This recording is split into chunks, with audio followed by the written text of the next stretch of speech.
friends, welcome to Manish and Kitchen. இன்னைக்கு நாம வந்து dry fruits வச்சு ஒரு ஸ்வீட் பார்க்க போறோம். அதாவது dry fruits பர்ஃபி எப்படி பண்றதுன்னு பார்க்க போறோம். அதுக்கு தேவையான பொருட்கள் என்னென்னு பார்த்தறலாம். நான் வந்து இங்க வந்து 1 கப் பேரிச்சம்பழம் எடுத்துர்க்கேன், 1 கப் அத்திப்பழம் எடுத்துர்க்கேன், 1/2 கப் பாதாம், 1/2 கப் பிஸ்தா, 1/2 கப் முந்திரி, ப்ளஸ் வந்து 2 ல இருந்து 3 ஏலக்காய் எடுத்துர்க்கேன். வேணும்ங்கறவங்க ஏலக்காய் யூஸ் பண்ணிக்கலாம், வேண்டாம்ங்கறவங்க அதை வந்து விட்டுறலாம். சோ இன்னைக்கு நாம இத எப்படி பண்றதுன்றத பார்த்தறலாம். வாங்க டிஷ்க்குள்ள போகலாம். சோ இதல இன்னைக்கு பாத்தீங்கன்னா நான் மெஸ்தூல் டேட்ஸ் எடுத்துர்க்கேன். அதுல வந்து ஃபுல்லா உங்களுக்கு சீட்ஸ் இருக்கு. சீட்ஸ் எல்லாம் ரிமூவ் பண்ணிட்டு அத்திப்பழத்தையும் டேட்ஸையும் 1-2 மிக்ஸில ஃபர்ஸ்ட் ஒரு ஓட்டு ஓட்டிடணும்.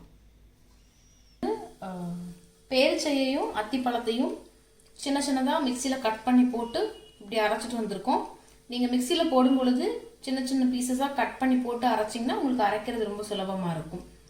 ப்ளஸ் வந்து பாதாம் இப்படி சின்ன சின்னதா கட் பண்ணி ஹாஃப் கட் பண்ணி வச்சிருக்கேன். முந்திரியையும் பிஸ்தாவையும் அதே மாதிரி கட் பண்ணி வச்சிருக்கோம்.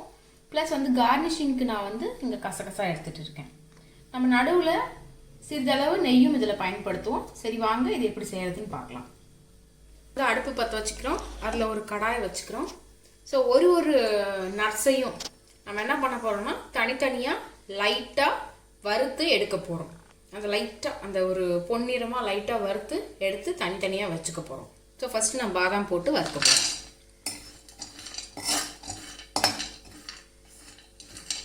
சோ நீங்க பாதாம் கட் பண்ணும் பொழுது 1-2 பாதாம் முழுசா இருந்தாலும் அதுல தப்பு இல்லை. இங்க பாத்தீங்கன்னா எனக்கு சிலது கட்டா இருக்கும், சிலது வந்து 1-2 முழுசா இருக்கும். சோ நம்ம அப்படி கடிக்கும் பொழுது நமக்கு கிரன்ச்சியா இருக்கும். இது நம்ம மெயினா வந்து வறுக்கிறதுக்கான ரீசனே உங்களுக்கு நல்ல வாசனையும் கொடுக்கும், கிரன்ச்சியாவும் இருக்கும். சாப்பிடும் பொழுது அந்த ஒரு பைட்டுக்கு நடுவில் நல்லா கிரன்ச்சியா இருக்கும். ஸோ அதுக்கு தான் நம்ம இதை வந்து மெயினாக வறுக்கிறோம். ஸோ வறுக்கும் பொழுது தீய விடாம பார்த்துக்கோங்க. முடிஞ்ச அளவு ரொம்ப சிம்லேயே வச்சு வறுக்க பாருங்க. லைட்டாக வாசனை வந்த உடனே நம்ம இதை எடுத்துக்கலாம். ஸோ எல்லாத்தையும் ஒட்டுக்காக வறுக்கக்கூடாது, ஒன்றுக்கும் ஒரு டெம்பரேச்சர் இருக்கும். ஸோ நீங்கள் ஒன்னொன்னையும் தனித்தனியாக வறுத்தாதான் அது நல்லா இருக்கும். இப்போ பாதாம் பார்த்தீங்கன்னா நல்லா வாசனை வந்துட்டு இருக்கு, கலரும் கூட கொஞ்சம் சேஞ்ச் ஆயிடுச்சு. ஸோ இது போதும் நமக்கு.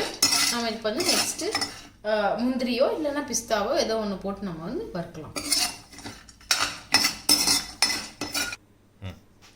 இப்போ நெக்ஸ்ட் வந்து முந்திரி போட்டு நம்ம அதே மாதிரி வறுக்க போகிறோம்.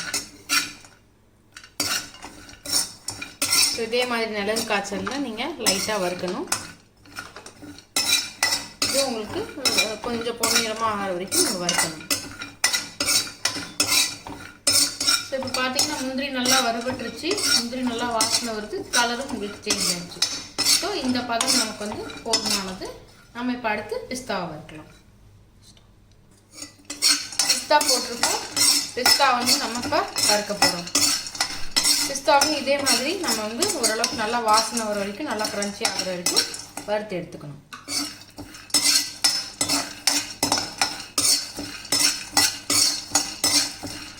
ஸோ நம்ம பிஸ்தா பார்த்தீங்கன்னா நல்லா உங்களுக்கு வறுபட்டுருச்சு, நல்லா வாசனையும் கூட வருது, லைட்டாக கலரும் உங்களுக்கு சேஞ்ச் ஆயிடுச்சு. ஸோ இதோட நம்ம வந்து பிஸ்தா வறுக்கிறத ஸ்டாப் பண்ணிவிட்டு நெக்ஸ்ட் ப்ராசஸ்க்கு போகலாம். ஸோ இப்போ நம்ம ட்ரை ஃப்ரூட்ஸ் எல்லாம் வறுத்தோம் இல்லையா, அதே கடாயில் ஒரு 2-3 ஸ்பூன்ஸ் வந்து கீ போட்டுக்கலாம்.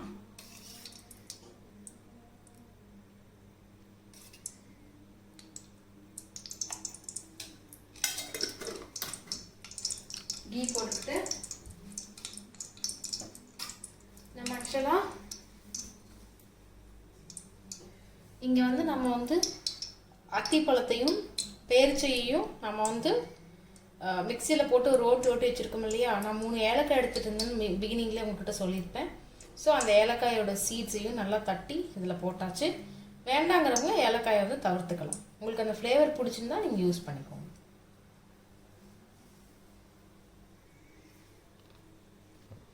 இப்போ நாம இந்த பேரிச்சையும் அத்திப்பழ பேஸ்ட்டையும் இதில் போட்டு நல்லா வதக்க போகிறோம்.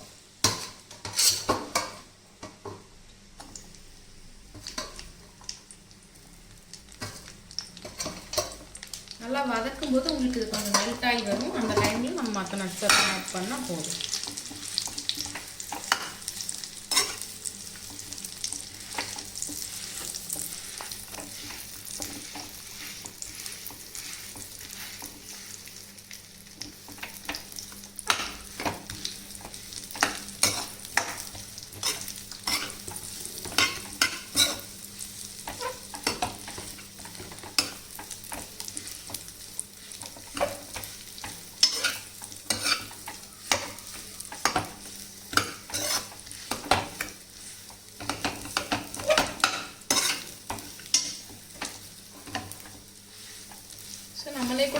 லைட்டாக கொஞ்சம் மேஷ் பண்ணிக்கலாம். அப்போ தான் உங்களுக்கு நல்லா பைண்ட் ஆகும். அதுக்காக தான், வேறு ஒன்றும் இல்லை.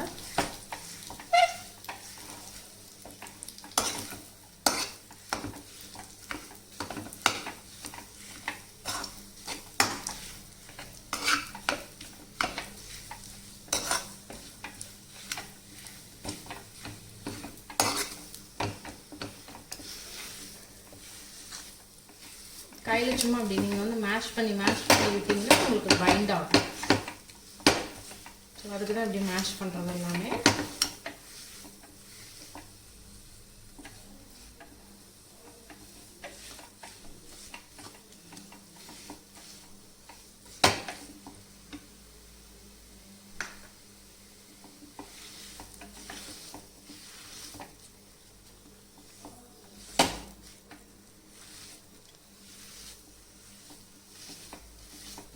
பேரிச்சம்பழம் அத்திப்பழம்லாம் ஓரளவுக்கு பைண்டாக இருக்கும், ஒட்டிக்கிட்டு இருக்கும் எல்லாமே. இந்த டைமில் நம்ம மற்ற நட்ஸ் எல்லாம் ஆட் பண்ணிக்கலாம்.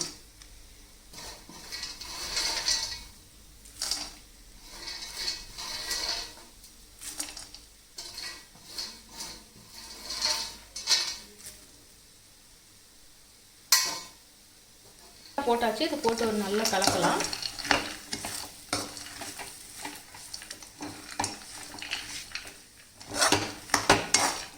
உங்களுக்கு நல்லா மோஜ் எல்லாமே நல்லா கலந்து விடணும்.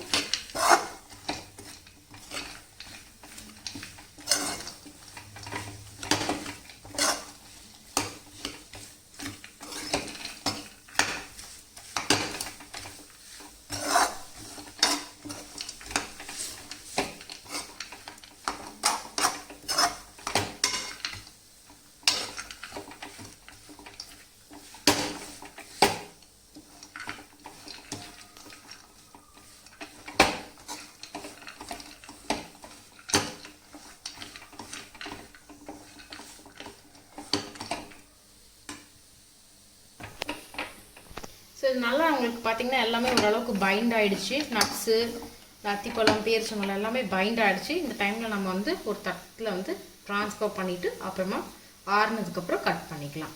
நான் அந்த தட்டில் பார்த்தீங்கன்னா நான் கொஞ்சம் பார்த்தீங்கன்னா கசகசா வந்து ஸ்ப்ரிங்கிள் பண்ணி வச்சுருக்கேன், அங்கங்கே தூவி வச்சுருக்கேன். இது மேலே நீங்கள் அதை கொட்டிட்டு அதுக்கும் மேலே நீங்கள் கசகசா வேணுன்னா தூவிக்கலாம்.